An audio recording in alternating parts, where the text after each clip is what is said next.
A ieșit pentru ei, venise ca să-l ridice, să se veste de el. Da. Că el să așa, ăștia la partid, cum știa, că-i dă o mașină să le ia de la scară, numai să lepe de Hristos. Măi, eu de Hristos nu mă lepăt. Nu mă lepăt de Hristos. Așa. Și pe urmă, era în postul mare, a stat de la doamna până la postul mare, și pe urmă a venit la Ricas. Când a venit un timp să-l ridicem, ce credeți? A dat binecuvântare, s-a semnat slujba, a dat binecuvântare, s-a făcut slujbă, așa, și pe urmă, el, ăia, era în biserică, părintele a cunoscut că a venit să ridice. Și ce a făcut precuvioasem? S-a îmbărbotit ca maicile așa, i-a dat binecuvântare, a rămas în biserică, la slujbă, și el a ieșit printre lume, îmbrobodit ca maicile, și a plecat în pădure. De ei acum aștepta să iasă părintele de Sfânt Altar. Părintele nu se mai fi în Sfânt Altar. Întreabă, băi, unde-i părintele, unde-i părintele? Ce părintele a plecat? Ei aștepta ca să iasă părintele de Sfânt Altar, să pui mâna pe el să ridice. Părintele că a cunoscut, cunoștea cu Duhul Preacuvioase, să știți, vă spun. Cunoștea cu Duhul. Vă spun așa o situație, așa, cum vă spun la urmă. Și pe urmă, când a trebuit o situație, că a venit să ridice, a plecat în pădure. Și pe urmă întreabă, băi, și unde părintele, unde? La Chilii. Când s-a dus la Chilii, părintele era dispărut în pădure, că l-a cunoscut, că vrea să pui mâna pe el. Și pe urmă, să zice la Chilii ca să pui mâna pe el. Să iasă din Chilii, că el a fost în pădure, s-a dus, că a cunoscut. Așa. Și a stat așa până la postul mare. Și Preacuvioase l-a ridicat la Mănăstirea Cioranu. L-a dus acolo la Mănăstirea Cioranu și pe urmă de acolo nu mai știu, dar a fost bătut, a fost chinuit, a fost în pădure, în pustietate. Îl ducea o maică și dea hrană acolo în pustietate unde era, așa. Și în fine, a fost legat, așa. Și pe urmă el zice, când a făcut o rugăciune și a sărit lanțul de la mâna lui. Și lăsați-l că ți-a nebun pentru Hristos. Și pe urmă l-a ridicat la Mănăstirea Ciorlanu și când a plecat de aici, vorba aceea, mănăstirea s-a desfrunțat de aici, noi am plecat fiecare la casă noastră, unde am fost date, la părinți care n-au avut părinți, s-a dus în câmpul muncii? Nu, acasă. Că a venit în 2-3 rânduri de ne-a desfințat nouă mănăstirea de aici. Și, pe urmă, a fost o inundație pe la Târgu Mureș pe acolo. Și el, fiind pe acolo, a dat lumea afară din râuri, nu știu ce. Și pe urmă a venit asta, la noi, a venit așa răcit. Când l-am întâlnit la mănăstirea Recea pe el acolo. La Maica Iuliana? La Maica Iuliana. Da. O cunoști pe Maica Da, Iuliana? am cunoscut-o, da. Da? A murit și Maica. A murit. Da. Și Maica Varvara a murit. Da. Da. Mai e Maica Olimpiada? Mai e Maica Olimpiada și mai sunt două măști, că am auzit acum zilele astea, chiar azi am auzit că a mai murit o maică din alea vechi. Din alea vechi, da. Da. Și acum am mai luat puțin din maicile vechi. Da. Așa. Și pe urmă, când ne-am dus noi la Recea, am dat de el acolo la Mănăstirea Recea. Și Maica Iuliana, eu am fost cu alții prieteni acolo, zice, știi ceva, eu spun așa, stați în noaptea asta aici, dar prietena mea zice, nu, maică, nu stăm, că am culoșca în curte, nu știu ce, dar femeia zice, lasă, tu asta în pace, că nu mă merg, eu stau aici. Și vine Maica Iuliana și ne spune, zice, știi cine e aici? Părintele Nil. Când am auzit Părintele Nil, știu cum a fost cu noi aici, știu ce era. Și pe urmă, Preacuvioasă, am fost bolnav, după ce am plecat de aici, 6 de luni de zile, am fost în spital la bolnav, la București, cu 6 luni, cu uriniță, în ultima fază. De unde a știut el, părintele ăsta, adresa la spitalul unde am fost? Mi-a scris acolo, Preacuvioasă. 2 ori mi-a scris niște cuvinte din tărire, așa. Și nu știu cum, în cazul cum am fost de grav cu rinice, n-a garantat doctorii mei, dar nu știu cum a fost asta, de ea m-am întors înapoi de 40 de ani, când am plecat de aici, să mă întorc înapoi la mănăstirea de Metanie. Și acum am un an de zile și ceva, de când am venit, m-am întors din lume, aici la mănăstirea de Metanie. Dumnezeu mi-a prelungit viața asta ca să mă întorc înapoi La Tarnița. La Tarnița. Da. Așa mi-a fost dat la Dumnezeu. Și am zis, Doamne, nu vreau să mor în lume, vreau să mor în mănăstire. Da. Și asta e. Am avut părinți bolnavi, bătrâni, i-am dus... Prohodit. Da, i-am dus pe toți la bun sfârșit, cu ajutorul Dumnezeu. Și pe urmă am zis, mă duc la mănăstire. Dar ea spune nouă, cum predica? Predica aici, venea lumii puhoi de oameni? Preacuvioase, îmi pare că n-am caietul predicelui. L-am acasă. Acasă la părinți aveți predicile? Da, auzi, preacuvioase, niște predici. Ziceai că Iisus Hristos vorbire lui. Da. Am caietul acasă. Da. Da, că când am venit, n-am putut să iau toate, nu m-am amintit toate. Da. Și asta este tot. Venea lumea din multe sate, nu pe aici. Venea lumea puhoi. Preacuvioasă, știi cum ținea el predică, venea după aici pe munci. Poiana. Da, deci așa. Preacuvioasă, știi cum stătea lumea și plângea cu ho de predicele lui care le pronunța. Da. Da. Nici nu mai plecau acasă. Da, ce pleca, că nu avea ce să facă, dar știi cum dormea pe biserică, pe predot biserici, de puhoi de lumea care era aici. Da. Da.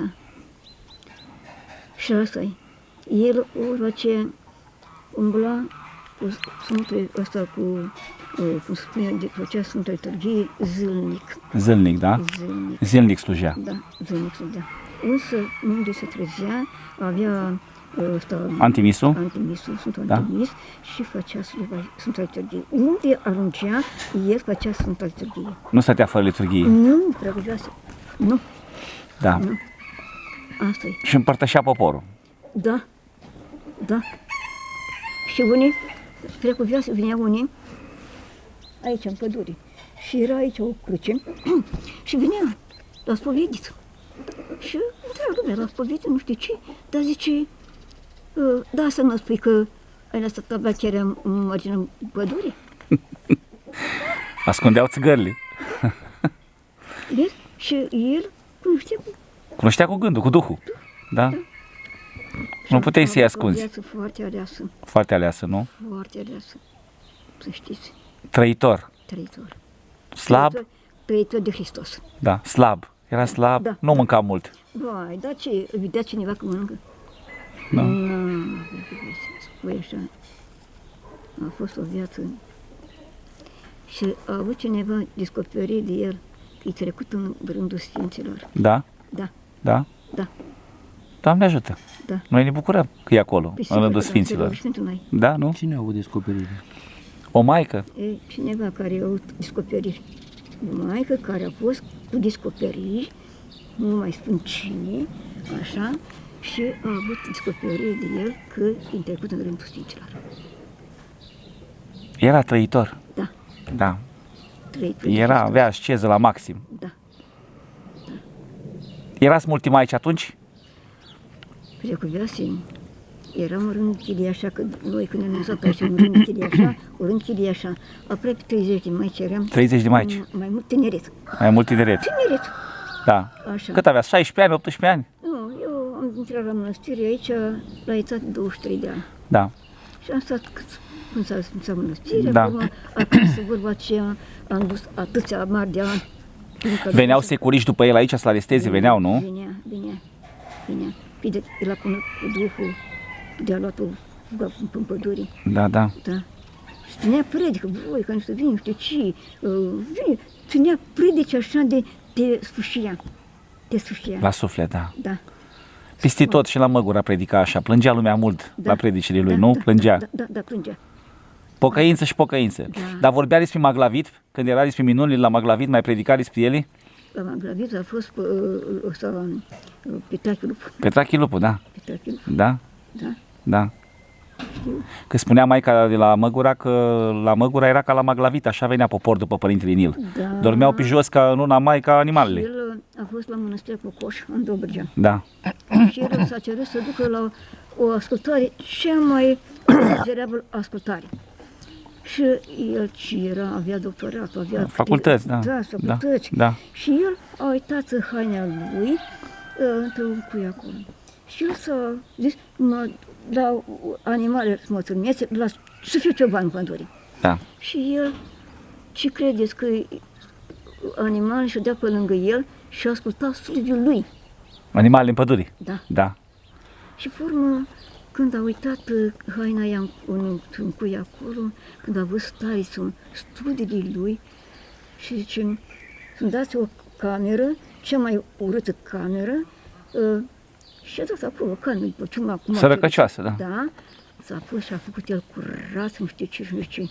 Și când a văzut taisul așa, și măi, ăsta să fie om deștept. Și când a văzut situația lui și Studiare. studiile, vai, de nu știu dacă a putut să mai stea și acolo, că a vrut să nu fie Recunoscut. recunoscut. Da. Da. Și pe urmă... Cum se purta cu maicile pe atunci? Da, preacuvioasă. Știi cum era, părinte? Vă spun așa, slujbă, să slujbă și slujbă. În continuu. În continuu. Da. Pe aici, știi, venea lumea la mărturisitul. Da. Și el acum, de lumea din mărturisitul ce mărturisea, el ne spunea nouă, dacă trimit în graș să facă cutare, să citească la psalterie, dacă în biserică citească acatis, dacă la cruce să citească cutare. Da. El nu mai avea timp să mai spună la fiecare ce trebuie să facă. Da. Eu dormeam acolo lângă chilia lui. Dormeați lângă el? Nu. Lângă chilie. Aproape de chilia dânsă, da. Și el, când mă chema, zice, numai jos dormea. Numai jos dormea. Numai jos dormea. Nu dormea pe pat. Cărțile deschise, nu în pat.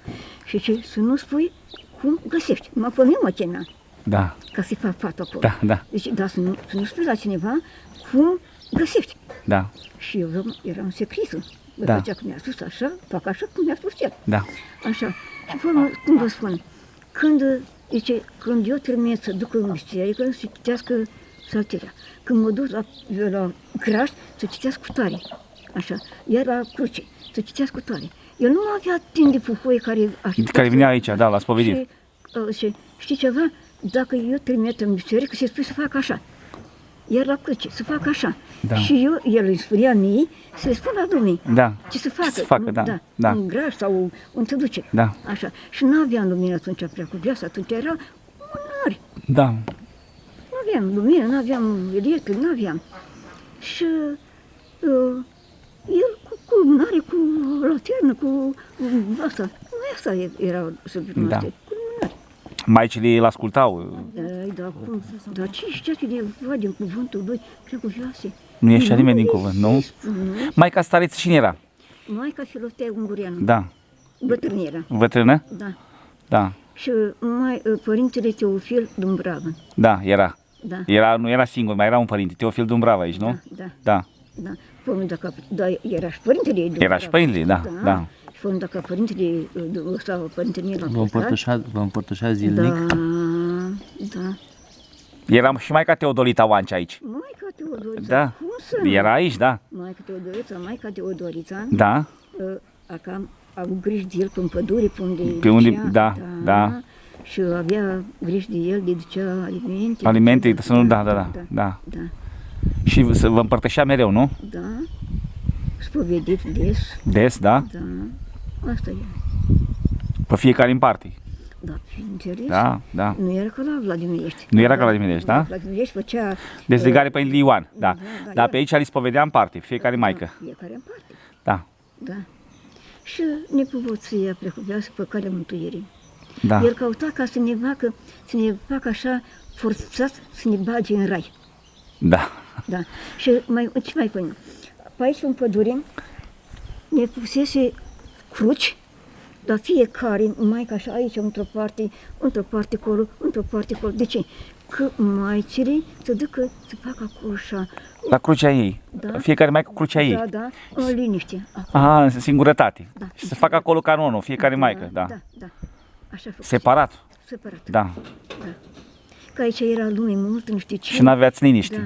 Poate alte ore noi ieșeam de pe închidie și băgam lumea la post. Da. Da. Și el mai făcea cruci pe acolo. Și după ce s-a desfințat mănăstirea, nu l-ați mai văzut, decât nu l-ați mai văzut așa. L-am văzut când a venit în casa noastră. Atât, vinea la părinți. Când l-am găsit la mănăstirea Recea. Da. Atunci l-am mai văzut, de atunci nu l-am mai văzut. Da. Da. Da, din oamenii intelectuali din vremea aia veneau de pe la Focșani, profesori să-l asculte, oameni intelectuali. Veneau care auzise de situația lui, veneau. Veneau, da. Da. Și se folosea de predicile lui. Da. Părintele Victorin, fostul stareț al Sihăstriei, Cum să nu? da? L-ai cunoscut, nu?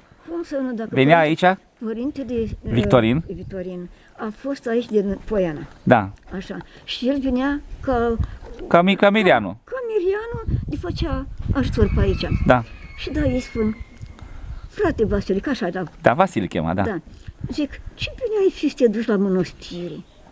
Și el când a venit acum, înainte de a muri, Da. a venit pe aici, Aici, da, da. aici, și zic, părinte Victorin, mai ții minte când ți-am spus să te duci la mănăstire? Și da. Vai, când a auzit, zice, vai de mine, am crezut că nu ne mai vedem. Dar Dumnezeu a căutat să ne mai vedem odată. Da. Și era și părintele Serafim Măciucă, de la Petrești, care e fostul stareț la Nicula. Și el umbla după părintele Nil. Avea o soră, Pantelimona, la Vladimirești. Da, cum, da, Serafim. Maica Serafim. Da. A vrut să facă mitoc la mănăstire, la mitocul Pălăncii. Am înțeles. Așa. Și Maica Serafima a căutat să facă mai aici, acolo, să facă chilii și încă spunea să mă duc și eu. Așa. Da, Maica Emanuela n-a fost stareță, acum a devenit stareță, după Revoluție, nu? După Revoluție. Da, Da, Maica Filotea, Ungureana a fost starița noastră. da, da. Și după ce Maica Emanuela a luat minuța aici, atunci a venit ca stariță. De Maica Emanuela Da. a luat minuță, Da, aici din era nou, nimic. nu mai era nimic. Noi când am lăsat de aici, am lăsat în chilire, normal. Da, și când ați venit? Nic. Da, dacă s-a dărâmas. Da, da. Mata, ce ai auzit? Cum a murit părintele? Ce zvonuri ați auzit? Cum ar fi murit? Încă situația nu știu Clară. clară. Da. Încă nu știu situația clară. Da, El era din București. da. De familie. Din Crainici era, din Crainici, dar era nepotul lui generalul Dorobanțu. Dorobanțu. Da, da. Da. Și nu să știm, noi am auzit că ar fi ajuns acasă bătut, la piept, după cutremur, la vreo 2 săptămâni. Au și bătut, doar nu era. Nu era, avea 57 de ani. Dar nu era bătut, Da, sigur da, că da. da. Și încă nu știu situația lui unde e înmormântat. La Crainici, Crainici. în satul Crainici, comuna Bala, județul Mehedinți, Da. la Baia de Aramă, în satul lui natal, în cimitirul satului. Da. Am fost la mormântul dumnealui. Da? Da, acolo e îngorpat. Da. Pe 27 martie 1977 a adormit într Domnul.